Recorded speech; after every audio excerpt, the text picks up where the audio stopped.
Hey guys, welcome back to my channel. So we'll be reacting to Sky News Australia, and this one said big Hollywood stars threatening to leave the US following Donald Trump's massive election. Like seriously, are these people for real? Ah, guys, I think these people they are all full of BS. They will never leave. They are just making empty promises, empty threats. I said promises, empty threats. Guys, let's check it out. Yeah, and some of Hollywood's biggest stars have threatened to leave the US following Trump's election victory. Singer Cher, for example, claimed that she dealt with health issues that were directly sparked by Trump's presidency term in the first instance, would you believe? And she said that she would leave the country for good. Bo, have any of these elites actually stopped to ask themselves not how Donald Trump won the election, but why? Because that is key here. Well, there needs to be an introspection. There needs to be a whole recalibration of thought. But I'm fearful that that won't happen because of arrogance. These elites think that they can tell people how to think, how to vote, what emotions to have. They prey on voters' emotions. But the difference is the American voter won in this. They couldn't control their minds. And I think that's so critical to understand that they've got to have a reckoning. The media has to have a reckoning. The elites have to have a reckoning that they cannot control the American voter's mind. And you know what, Danica, to those who said they want to leave the country, I want a list of those people. I want to make sure we're keeping tabs of where they are, because you know what? I would sing to them exactly like NSYNC sang, bye, bye, bye. Don't let the door hit you on the way out. Make good on your promise and get the hell out. Absolutely. Bye, bye, bye. Good riddance. I like that one. And now what I found interesting was the female turnout. It was a significant part of Harris's election loss because she really needed that female support, and she banked on their support. When you think about it, her whole campaign was based on women's reproductive rights and abortion, but it wasn't enough.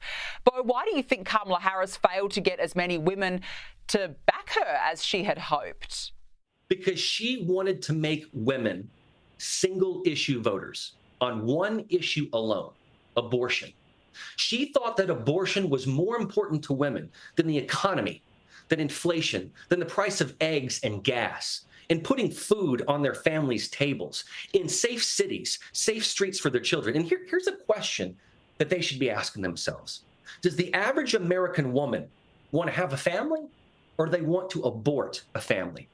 That's the question they have to ask themselves. They guessed it really wrong. And that's why Donald Trump won the support of most suburban women, for that reason alone. If she thought that they were so monolithic, she really pandered to women, and in a bad way, and thought that they were single issue voters, and they weren't. And I just got to say this too, Danica. Just today, Donald Trump appointed the very first female chief of staff in American history. So for all this identity politics and saying that Donald Trump is a misogynist, BS. Look what he did. Actions speak louder than words. Now, we saw something during the campaign that we've never really seen before, and that was the influence of podcasts.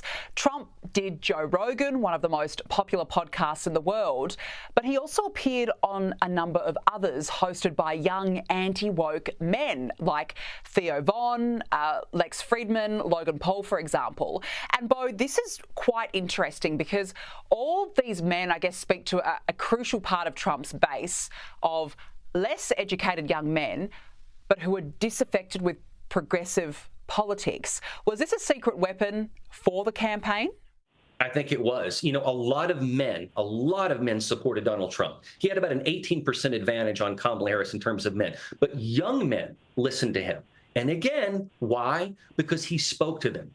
He wasn't too good to go on Joe Rogan. And Joe Rogan offered for Kamala Harris to come on his podcast, and she said no. She thought she was too good for it. See, that's the difference in these two campaigns. Donald Trump went to these people and went on these podcasts and said, I'm not too good for it. You can ask me anything you want. It appealed to young men's humor, to their sensibilities. And I think that people look up to Donald Trump as the alpha male. And the bigger issue is that this is a new era of citizen journalism.